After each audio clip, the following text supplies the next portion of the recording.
বিরতির পর স্বাগত। এবার বাংলাদেশের দিকে নজর রাখা যাক, কারণ বাংলাদেশে চিন্ময় কৃষ্ণ প্রভুর আজ জামিন হবার কথা ছিল, কিন্তু সেই জামিন আবারও খারিজ করে দিল বাংলাদেশ আদালত। হিন্দু নেতার জামিনে এবার বিরোধিতা করলেন সরকারি আইনজীবী। ইউনূসের আমলে জেলেই থাকতে হচ্ছে ধর্মীয় গুরুকে। আজ চিন্ময় প্রভুর জামিন মঞ্জুর করার কথা ছিল এবং দেখা গেছে যে সেই জামিন খারিজ করে দেয় বাংলাদেশ। এর পেছনে কি তবে ইউনূসের হাত রয়েছে? ইউনূস কি চাইছে যে চিন্ময় কৃষ্ণ প্রভু তিনি যেন জেলে থাকেন এবং তিনি যদি বেরিয়ে আসেন তবে হিতের বিপরীত হতে পারে, সেই ভাবনা করেই কি এই পদক্ষেপ, এই ষড়যন্ত্র পেছন থেকে করছে ইউনূস? একাধিক অভিযোগ কিন্তু উঠে আসছে। তবে সেই বিষয়ে আমি আরো বিস্তারিত জানবো। টেলিফোন লাইনে এই মুহূর্তে যুক্ত হয়ে গেছে ইসকন ভক্ত শ্যাম সুপ্রকাশ দাস। প্রথমে তোমাকে নিউজ ভ্যানগার্ডের পর্দায় আমি স্বাগত জানাচ্ছি। আপনাদের সবাইকে অসংখ্য কৃষ্ণবতী শুভেচ্ছা জানাচ্ছি। চিন্ময় প্রভুর যে জামিন তা আজ হবার কথা ছিল, কিন্তু তার রীতিমতো খারিজ করে দেয় বাংলাদেশ আদালত। কিভাবে দেখছো বিষয়টা তোমরা? তো এই বিষয়টার উপর আমাদের নতুন বছরের যে কার্যকর্ম থাকে, বিভিন্ন অনুষ্ঠানাদি, সেগুলোকে আমরা একটু স্বল্প পরিসরে হয়েছে, কিন্তু তারপরে আমরা সবার একটা এই 2 তারিখে আমাদের সবার নজর ছিল, শুধু আমাদের না, শুধু লন্ডন থেকে শুরু করে আমেরিকা সর্বত্র এই নজরটা আজকে ছিল। কিন্তু সকালের পর যখন দিন গড়াতে আমরা সকাল বেলা থেকেই খোঁজ খবর নেওয়া শুরু হয়ে গেছিল, শুনতে পাচ্ছিলাম, কিন্তু সকালের পর থেকে যখন এখন যখন আমাদের কাছে খবরটা চলে এসছে, দেখেছি অত্যন্ত, কি বলবো, সেটা কোনো ধরনের কোনো বলার ভাষাও নাই। কিন্তু রাষ্ট্রদ্রোহের মামলা করেছে যে বিএনপি নেতাকে বহিষ্কার করা হলো, তারপর রাষ্ট্রদ্রোহিতা, সেই মামলাতে চিন্ময় প্রভুকে এরকম ভাবে গ্যারবন্দি করা, এটা একদমই একটা সুস্থ সমাজের পক্ষে ভালো না, একদমই ভালো না। তবে সেক্ষেত্রে এই যে ইউনূসের আমলে এই যে ঘটনাগুলি ঘটছে এবং হিন্দুদের উপর নির্যাতন, অন্যদিকে চিন্ময় প্রভুর জামিন যে খারিজ করা হয়েছে, কি মনে হয় এর পেছনে ইউনূসের একটা ষড়যন্ত্র থাকতে পারে? দেখুন, যে সরকারটা, আমি একজন এখানে ইসকন ভক্ত হিসেবে বলছি না, আমি একজন সাধারণ সনাতন ধর্মাবলম্বী হিসেবে বলছি, যে সরকারটাই তালগোল্লি দিয়ে বানানো সরকার, সেই সরকার কিভাবে চাইবে জনগণের কল্যাণ হতে? সেই সরকারটাই চাইবে তাদের স্বার্থ সিদ্ধি করার, জনগণের কথা একদম চিন্তা করবে না। সেইভাবেই এখন হচ্ছে সনাতনীদের স্বার্থ নষ্ট বাংলাদেশ হচ্ছে। যেরকমটা আমাদের একজন প্রবীণ আইনজীবী সুপ্রিম কোর্টের রবীন্দ্র ঘোষ, ওনার আজকে লড়ার কথা ছিল, কিন্তু উনি অসুস্থজনিত কারণে কলকাতাতে আছেন। কিন্তু ওনার পরবর্তীতে অপূর্ব ভট্টাচার্য নামে একজন সুপ্রিম কোর্টের আইনজীবী সহ 10 জনের একটা টিম এখানে গিয়েছিল, কিন্তু যে রাষ্ট্রদ্রোহিতার মামলাতে বলেছে যে যাবজ্জীবনে, সেটা কোনোভাবেই নয়। কিন্তু আমাদের আইনজীবীরাও কখনো পিছিয়ে যাবে না, সেটা আমাদের দৃঢ় বিশ্বাস। কারণ আমরা যে ভগবানের আরাধনা করি, ভগবান শ্রীকৃষ্ণের জন্মই কারাগারে হয়েছে, আবির্ভাবই কারাগারে হয়েছে আর কি। তো আমরা জেলকে কখনো ভয় পাই না। আমাদের শুভারম্ভের সৃষ্টি সেই জেল কারাগার থেকেই হয়। তার জন্য আমরা আশাবাদী যে হাইকোর্টে যখন যাবে, হাইকোর্ট চিন্তা ভাবনাটা একটু হাই, লোয়ার কোর্ট থেকে একটু, যদিও বাংলাদেশের যে কি পরিমাণ পরিস্থিতি এখন বিরাজ করছে সেটা সবাই জানছে, আইন শৃঙ্খলা কাকে বলে, এবং জুডিশিয়াল সিস্টেমটা পুরোটা যে বাংলাদেশে ভেঙে গেছে, সেটা সারা পৃথিবীর সে বাংলাদেশের উপর নজর আছে। তোমাদের কি আগামী দিনে কোনো ধরনের কর্মসূচি বা এই বিষয়গুলি নিয়ে কি আগামী দিনে কোনো ধরনের প্রশাসনিক আধিকারিক বা বিশেষ করে ভারত সরকারের সাথে কোনো ধরনের কর্মসূচি রয়েছে? এটা কন্টিনিউয়াসলি, এই কিছুদিন আগেও আমাদের ভারত সরকারের সঙ্গে একজন উচ্চ পর্যায়ের বৈঠক হয়েছিল, যেরকম আপনারা দেখতে পেয়েছেন।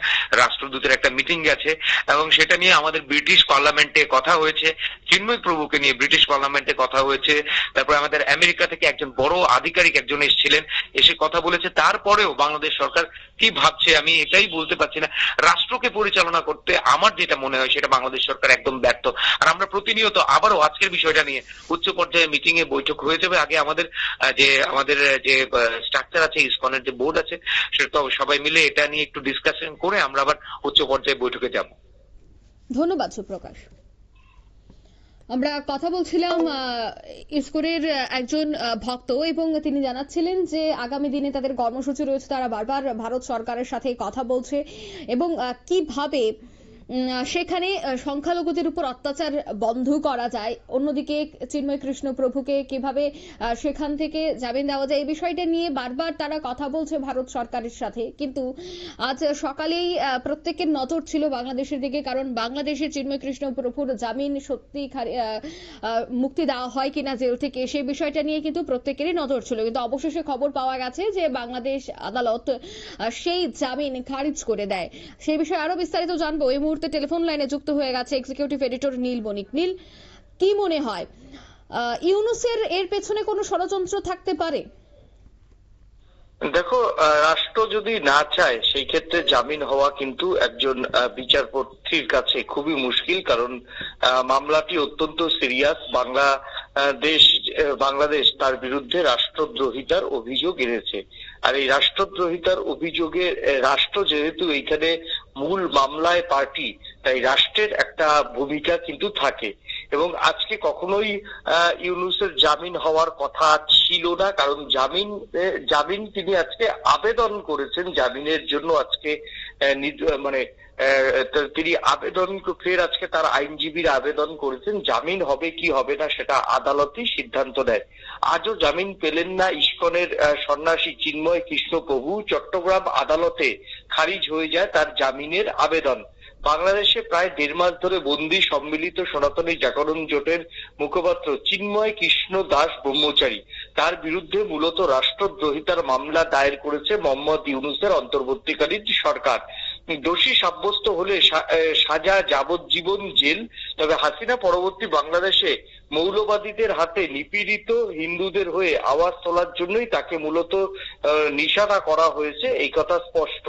আজ বৃহস্পতিবার চট্টগ্রাম মহানগর দায়রা জজ সাইফুল ইসলাম চিন্ময়ের জামিন নামঞ্জুর করে দেন। সকাল 10টার দিকে চট্টগ্রাম মহানগর দায়রা জজ আদালতে হওয়া শুনানিতে বন্দী সন্ন্যাসীর পক্ষে সওয়াল করেন সুপ্রিম কোর্টের 11 জন আইনজীবীর একটি দল। তবে নিরাপত্তার দোহাই দিয়ে চিন্ময়কে এদিন আদালতে হাজির করা হয়নি। আদালতে আইনজীবীর উপস্থিতিতে ভার্চুয়াল হাজিরায় জামিন শুনানি হয়। এদিন সকাল থেকেই আদালত এলাকায় নিরাপত্তা নিশ্চিত করা হয় এবং এই প্রসঙ্গে চট্টগ্রাম মহানগর দায়রা জজ আদালতের সরকারি সহ কৌশলী মোহাম্মদ রায়াহুল ওয়াজেদ চৌধুরী বলেন, শুনানি হয়েছে। শুনানি শেষে আদালত জামিন আবেদন নামঞ্জুর করেছে। চট্টগ্রাম জেলা আইনজীবী সমিতির সভাপতি নাজিম উদ্দিন চৌধুরী সাংবাদিকদের বলেন, জামিন শুনানিতে রাষ্ট্রপক্ষ আপত্তি জানিয়ে বলেছে এটি রাষ্ট্রদ্রোহের মামলা, এর সর্বোচ্চ সাজা যাবজ্জীবন। আদালত জামিন নামঞ্জুর করেছে। কেউ ক্ষুব্ধ হলে উচ্চ আদালতে যাওয়ার সুযোগ রয়েছে। চট্টগ্রাম আদালতে চিন্ময়ের জামিন মামলার শুনানি হয়। তবে এই মুহূর্তে তার আইনজীবী রবীন্দ্র ঘোষ অসুস্থ হয়ে কলকাতার হাসপাতালে ভর্তি। তাই অন্য 3 হিন্দু আইনজীবী এগিয়ে আসেন সওয়াল করার জন্য। তবে আদালতে তাদের যুক্তি মেনে নেয়নি। রাষ্ট্রদ্রোহের মামলায় সবুজ সংকেত দিয়ে চিন্ময় প্রভুর জামিন খারিজ করে দেয় বিচারক। ফলে তাকে জেলেই থাকতে হবে। এই প্রসঙ্গে কলকাতার ইসকনের ভাইস প্রেসিডেন্ট রাধারমন দাস বলেন, আমরা আশায় ছিলাম, এদিন রায়ে আমরা খুবই হতাশ। 25শে ডিসেম্বর বিকেল ইসকনের সন্ন্যাসীদের ঢাকা বিমানবন্দর থেকে তাকে গ্রেপ্তার করে ঢাকা মহানগর গোয়েন্দা ডিবি পুলিশ। 26 তারিখ চট্টগ্রাম আদালতে তোলা হয়, তাকে আনা হয় রাষ্ট্রদ্রোহ মামলা। শুনানি শেষে জামিন খারিজ হয়ে যায় চিন্ময় প্রভুর। এরপর হামলার মুখে পড়ে আইসিসিতে ভর্তি হন তার আরো এক আইনজীবী। এই গ্রেপ্তার নিয়ে কিন্তু ইতিমধ্যেই বাংলাদেশের ঝড় উঠছে এবং এই জামিন আটকাতে ইতিমধ্যেই চিন্ময় প্রভুর যে হিতাকাঙ্ক্ষী যে 70 জন হিন্দু সন্ন্যাসীর বিরুদ্ধে মিথ্যা মামলা দায়ের করা হয়েছে, তাতে আর কেউ দাঁড়াতে পারবেন না। উল্লেখ্য, চিন্ময় কাণ্ডে বাংলাদেশ ও ভারতের সম্পর্ক যে আরো খাদের কিনারার দিকে এগিয়ে যাচ্ছে তা স্পষ্ট। পড়শি দেশ ভারতে বিদ্বেষ চরমে পৌঁছালে আপাতত আস্থার বার্তা দিয়েছে দিল্লি, বদনামায় বরং কূটনৈতিক বোঝাপড়ায় আগ্রহী সাউথ ব্লক। তবে এদিন চিন্ময় কৃষ্ণ প্রভুর জামিনের খারিজ হওয়ায় আরো চাপ বাড়বে মোদী সরকারের উপর। প্রধানমন্ত্রী নরেন্দ্র মোদী তথাকথিত হিন্দু রাষ্ট্রবাদী সরকার কেন ওপার বাংলায় হিন্দুদের নিরাপত্তা নিশ্চিত করতে পারছে না, সে বিষয় নিয়ে ইতিমধ্যেই কিন্তু এবার হিন্দুরা কিন্তু প্রশ্ন করতে শুরু করবে। তবে আজকে যেভাবে তার জামিন খারিজ হলো এবং রাষ্ট্র সরাসরি তার জামিনের বিরোধিতা করলো, সেই জামিনের বিরোধিতা করার পর থেকেই কিন্তু যে বাংলাদেশের ইউনূস সরকারের উপর আরো যে চাপ বাড়বে সে কথা কিন্তু বলার অপেক্ষা রাখে না।